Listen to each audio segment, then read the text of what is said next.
మాలో గిలిలో పండేదంతా పుణ్యమే. నిజం చెప్తున్నాను, మీరు కాబట్టి నా కోసం ఇంతలా కష్టపడ్డారు. ఇంకొకరైతే నన్నెప్పుడో వదిలేసేవారు. సత్యనారాయణ వ్రతం చేయించా. ఆ మాట ముందే అనుకునుంటే ఇవాళ వ్రతం చేయించేవాడిని. రోజు రోజుకి తన ఆరోగ్యం క్షీణిస్తుంది. మీరు వెంటనే హాస్పిటల్లో అడ్మిట్ చేయడం బెటర్. హాస్పిటల్లో ట్రీట్మెంట్ చేయించడమో కృష్ణని పిలిపించడమో రెండే దారులున్నాయి. నేను చెప్పాల్సిందేదో చెప్పాను, తర్వాత మీ ఇష్టం. తేజ గారు, మీరు హాస్పిటల్కి వస్తే నేను టాబ్లెట్స్ రాసిస్తాను. అలాగే డాక్టర్, చాలా థ్యాంక్స్ అండి. మంగ, డాక్టర్ని పంపించరా? సరే బాబు.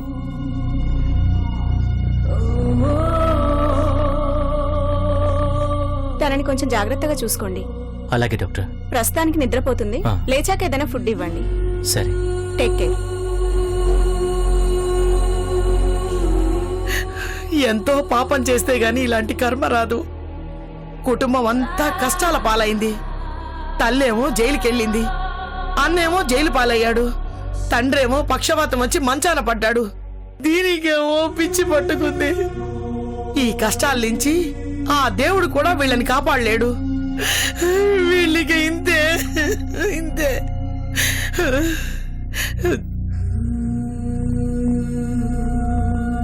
చెడు వద్దని మొత్తుకొని చెప్పాను, మంచిగా బతకండని మరీ మరీ చెప్పాను. అప్పుడు వినలేదు, ఇప్పుడేమో అనుభవిస్తోంది. కృష్ణ గౌతమి ఎంత మంచివాళ్ళు, అంత మంచి వాళ్ళని బాధ పెట్టింది. ఆ పాపం ఊరికే పోతుందా? అనుభవించక తప్పదు. వీళ్ల బతుకులు ఎలా తెల్లారతాయో ఏమో.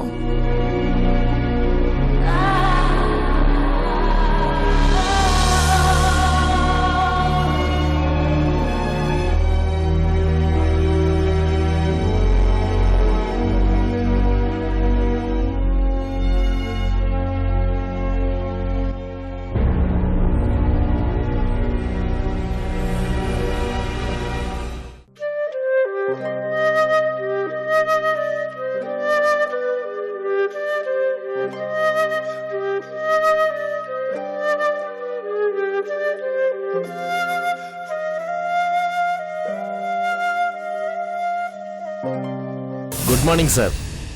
లాయర్ గారు రండి, కూర్చోండి. మీ చిన్నదిన గారు తిరిగి వచ్చాక ఇంటి కళే మారిపోయింది సార్. లక్ష్మీ కళ ఉట్టిపడుతోంది. వదిన గారు రుద్రబాబు తిరిగి వచ్చినందుకు మాతాజీ సంతోషిస్తూ వారికి ఆశీస్సులు చెప్పమని చెప్పారు. త్వరలో మీ అందరం కలిసి ఆశ్రమానికి వస్తాం. తప్పకుండా రావాలి సార్. మాతాజీ మీకోసం ఎన్నో పూజలు యాగాలు చేశారు. అవును, వారి పూజల ఫలితమే వదిన రుద్ర కలుసుకున్నారు. వదిన కృష్ణకి పెళ్లి జరిగింది. అందరూ కలిసి తిరిగి వచ్చారు. మొత్తానికి ఈ ఇంటికి మునుపటి కళ వచ్చింది సార్. ఊళ్ళో జనం కూడా ఆనందంగా ఈ విషయాన్ని చెప్పుకుంటున్నారు. వాళ్ళ అభిమానం. ఇంతకీ మిమ్మల్ని ఎందుకు పిలిపించానంటే, తీసుకోండి.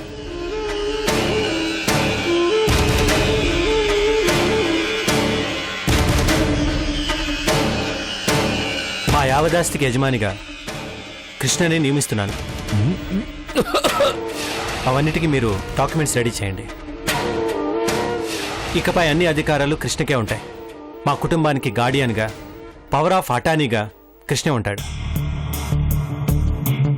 ఇల్లు పొలాలు, మిగతా చిరాస్తులు చరాస్తులు, ట్రస్టు ఆశ్రమాలు అన్ని కృష్ణ పేరు మీద మార్చండి. వీలైనంత త్వరగా ఈ పనులు జరిగిపోవాలి. ఓకే, అలాగే సార్.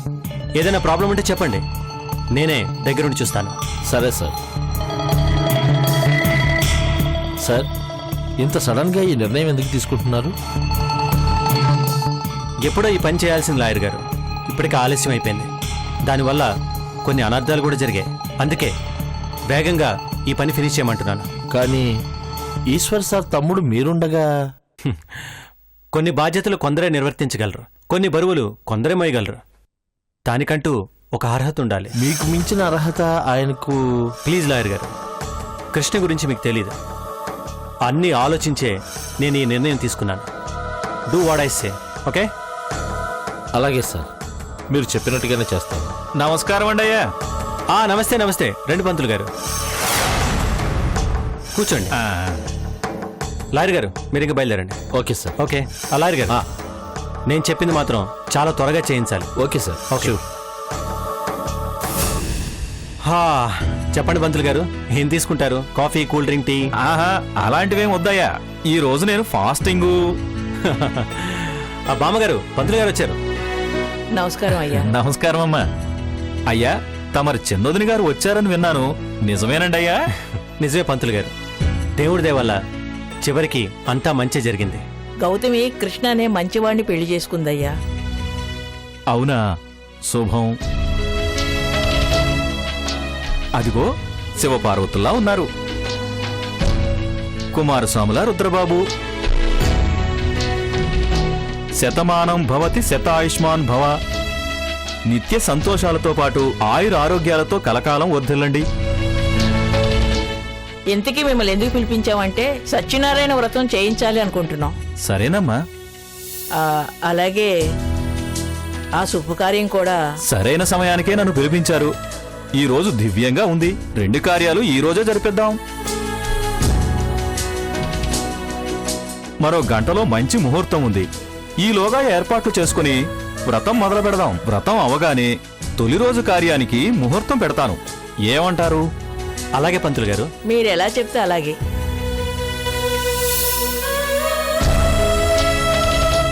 మరి ఇంకేం, శుభస్య శీఘ్రం.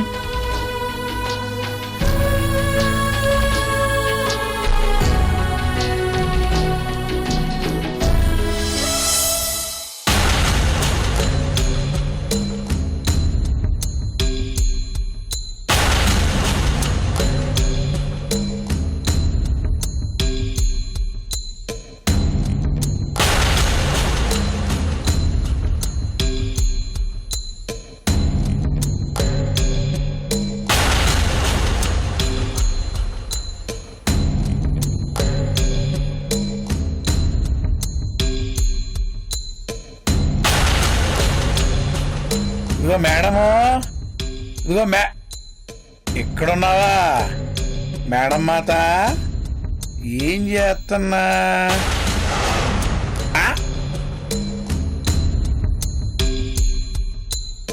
ఈ ధ్యానాలేంట్రా బాబోయ్? జపం జపం జపం, కొంగ జపం, తపం తపం తపం, దొంగ తపం.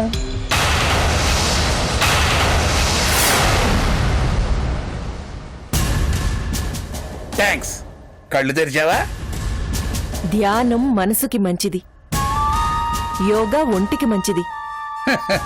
ఇవన్నీ ఆ బయట కూర్చున్నారు చూడు జపం చేస్తా ఆ పిచ్చి భక్తులకు చెప్పు. ఈ పార్ట్నర్ కాదు. ఏ ఆరోగ్యంగా బతకాలం లేదా? ఆరోగ్యంగా, ఆనందంగా, ఆహ్లాదంగా, సంతోషంగా, హాయిగా బతకాలని ఉంది. కానీ ఎక్కడా బతకనిస్తేగా. సరే గాని ఏంటి పొద్దున్నే పిలిచా? తాగిన దిగొద్దా ఏంటి? మన లాయర్ ఫోన్ చేశాడు, ఏదో షాకింగ్ న్యూస్ చెప్తాడంట. ఈ షాకుల మీద షాకులేంట్రా దేవుడో?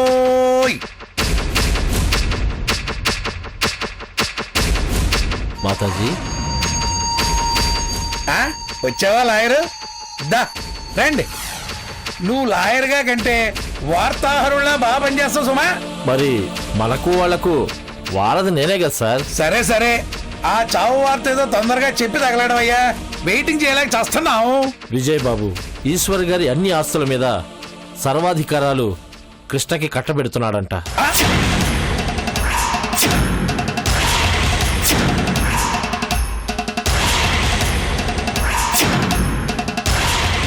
ఈరోజే ఈశ్వరి గారి ఆస్తులన్నింటికీ కృష్ణనే యజమానిగా ప్రకటించబోతున్నాడంట. ఇకపై విజయ్ స్థానంలో మన యజమానిగా కృష్ణ ఉంటాడు. అయిపోయింది. తుఫాన్ వస్తుంది అనుకుంటే ఏకంగా సునామీయే వచ్చేసింది. ఇక మనం తట్టా పొట్టా సర్దుకోవడం బెటరు.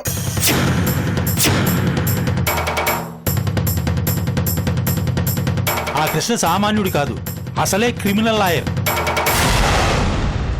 ఈ చలికాలంలో కూడా మనతో చెరువు నీళ్లు తాగిపించేస్తాడు. చలికాలం ఎక్కడా, ఇది వర్షాకాలం కదా.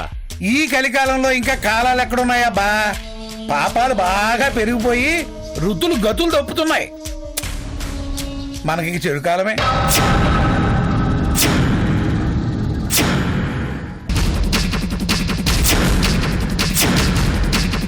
గౌతమిని మర్డర్ కేసు నుంచి కాపాడాడు. మేయర్ని ఢీకొట్టి జైలు పాలు చేశాడు. శత్రువు లాంటి వాడిని చావు దెబ్బ తీశాడు. మనల్ని గడ్డిపోతలా ఊడ్చేస్తాడు. ఆ తుఫాన్ తట్టుకోవడం కష్టం.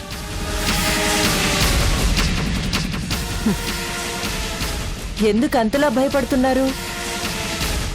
తుఫాన్ వచ్చినప్పుడు పెద్ద పెద్ద చెట్లు కూలిపోతాయి, కానీ గడ్డిపోచలు అలాగే ఉంటాయి. అంటే ఆ గడ్డిపోతలా వాడికి మనం తలంచాలా? తప్పే ఉంది? అనువుగాని చోట అధికులం అనరా? కొంచెం ఉండుటల్ల కొదవ కాదు. ఆ కొండ అయినా అద్దంలో చిన్నగా కనపడదా? విశ్వదాభిరామ వినరేమ ఇలాంటి వేమన శతకాలు సుమత శతకాలు ఇంతప్పుడు చదివాం. ఇప్పుడు మనకు అది కాదు కావాల్సింది. మన పని అవడానికి ఏదైనా ప్లాన్ చెప్పు మాత. విజయ్ అధికారాల నుంచి తప్పుకొని కృష్ణకి ఎందుకు అప్పచెప్తున్నాడో ఏమైనా తెలిసిందా? లేదు, అదే మిస్టరీగా ఉంది.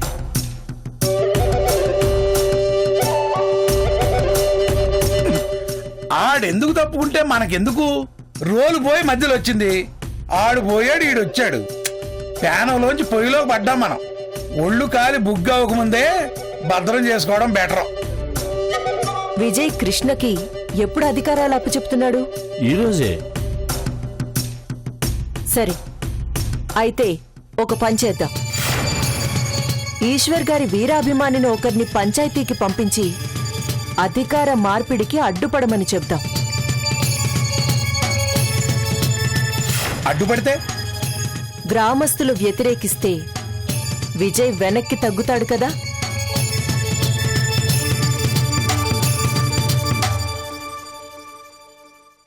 అర్థమైంది.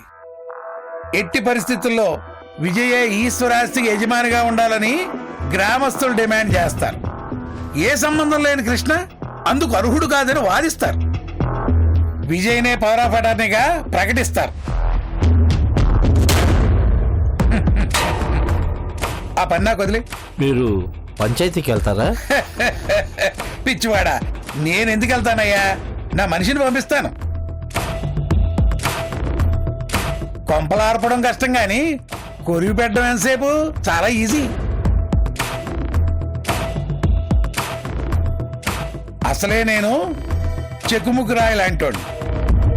నిప్పు రాజేస్తా. వెళ్ళు మరి, టైం అవుతోంది. థ్యాంక్స్. మీరు ధ్యానంలో కూర్చోండి. మీరు పదండి అయ్యా. పురాణ కాలక్షేపం అయింది కదా, ఇంకెందుకు పదండి. నువ్వు కానీ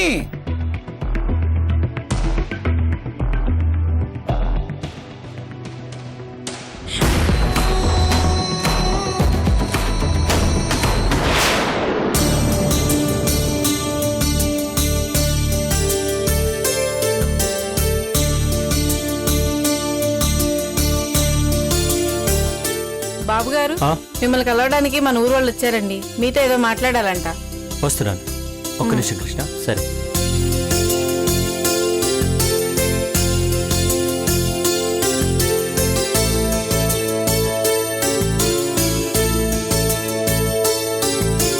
నమస్కారం. నమస్తే నమస్తే నమస్తే. కూర్చోండి.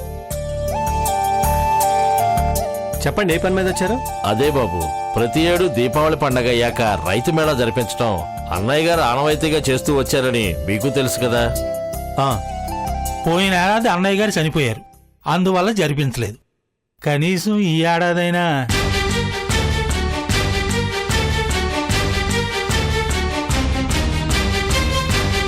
రైతులందరికీ ఉపయోగపడుతుందన్న మంచుద్దేశంతో అన్నయ్య గారు ఈ మేళా మొదలుపెట్టారు బాబు. ఆ మహానుభావుడు లేకపోయినా వారి సంకల్పం ఆగిపోకూడదు బాబు. ఆయన తమ్ముడుగా మీరు కొనసాగిస్తారన్న ఆశతో వచ్చాం.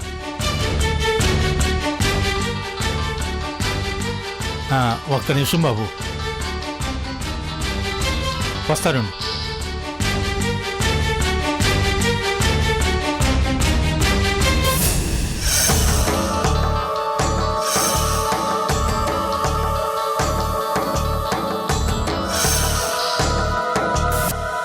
మీరు చెప్పండి బాబు. హలో, పంచాయతీ ఇప్పుడే మొదలైంది. మీరు చెప్పిందంతా గుర్తుంది. పని అయ్యాక ఫోన్ చేస్తాను.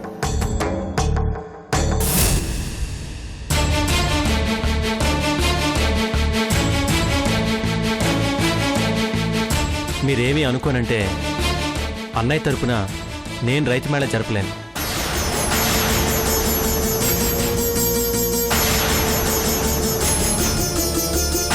అంతేకాదు, ఇక మీద ఇంటి పరంగా నేను ఎలాంటి పని చేయను. అదేంటి బాబు? ఒక్క నిమిషం. కృష్ణ, కృష్ణ, ఇప్పుడే వస్తాను.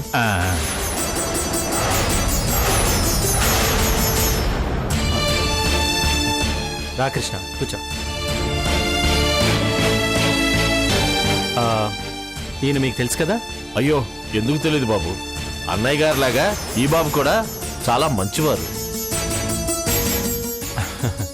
అందుకే ఇక మీదట అన్నయ్య చేసిన మంచి పనులన్నీ కృష్ణ చేస్తాడు.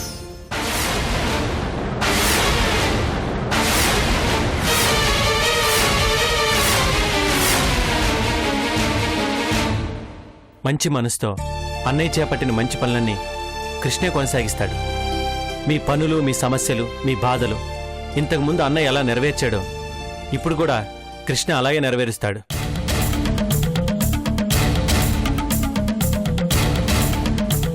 ఓ రకంగా అన్నయ్య ప్రతిరూపం కృష్ణ. అన్నయ్య కృష్ణ రూపంలో తిరిగొచ్చాడు.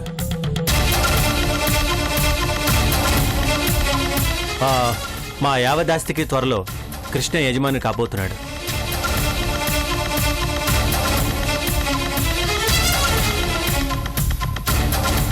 మా కుటుంబానికి వారసుడవుతున్నాడు. అన్నయ్యని మీరు తనలో చూసుకోవచ్చు. ఏమంటున్నారు విజయ్? చాలా మంచి మాట చెప్పారు బాబు. చాలా గొప్ప మాట చెప్పారు. మీరన్నది నిజమే. మీ అన్నయ్య గారు ఈ బాబు రూపంలో తిరిగి వచ్చారు. నా మనసులో మాట చెప్పాను, వాళ్ళ మనసులో మాట ఏంటో కూడా చెప్పారు. అన్నయ్యకి నీకు తేడా ఏం లేదు కృష్ణ. ఎలా అంటున్నారు బాబు మీరు ఈ మాట? అన్నయ్య గారికి ఈయనకి పోలికెక్కడా? అన్నయ్య గారు ఎక్కడా, ఈయనెక్కడా? ఈ ఆస్తికి, అన్నయ్య గారి ఆశయాలకి ఈయన వారసుడు ఎలాగవుతాడు?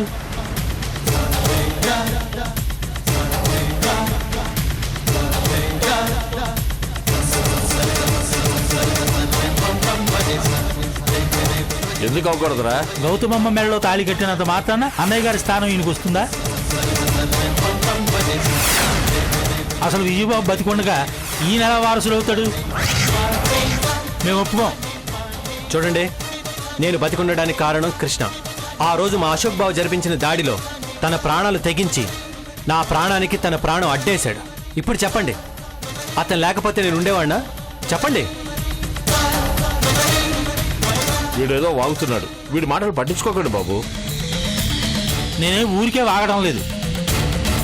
ఈశ్వరబాబు స్థానంలో ఈ కృష్ణబాబు నేను ఊహించుకోలేకపోతున్నాను. తనే కదండి, నేను కూడా ఊహించుకోలేను. అంతటి అర్హత నాకు లేదు. చూడు కృష్ణ, ఆ అర్హత ప్రపంచంలో నీకొక్కడికే ఉంది. నీకు తప్ప ఆ దేవుడికి కూడా అన్నయ్య స్థానాన్ని ఆశించే అర్హత లేదు. అదేంటి బాబు? మీకు లేని అర్హత ఈయనకున్న అర్హత ఏంటి బాబు? మీరు అన్నయ్య తోడబుట్టిన వాళ్ళు. ఈయనకి ఆయనకి ఏమైనా సంబంధం ఉందా? ఏ సంబంధం లేకపోయినా మా కుటుంబానికి తను ఎంత చేశాడో మీకు తెలుసా? ప్రతి క్షణం మా కుటుంబాన్ని కంటికి రెప్పలా కాపాడుతూ వచ్చాడు.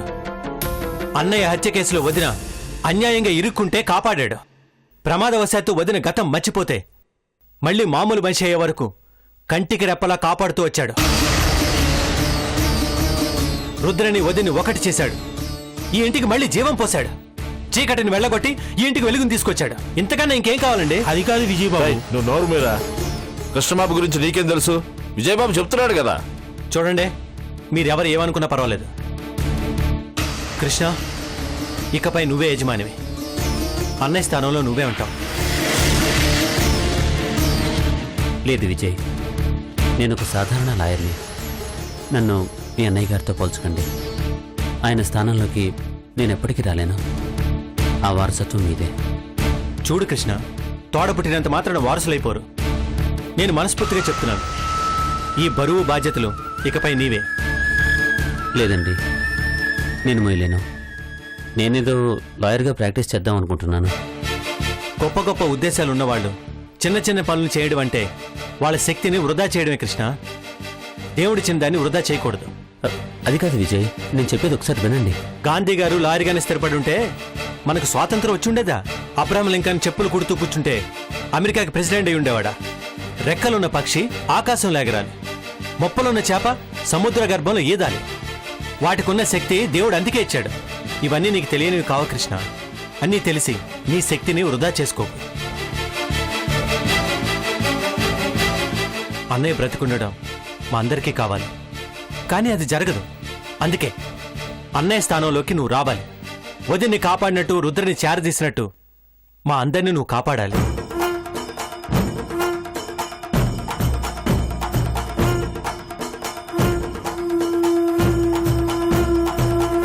ఓం నమః నయన శ్రుతులకు, ఓం నమః హృదయ లయలకు,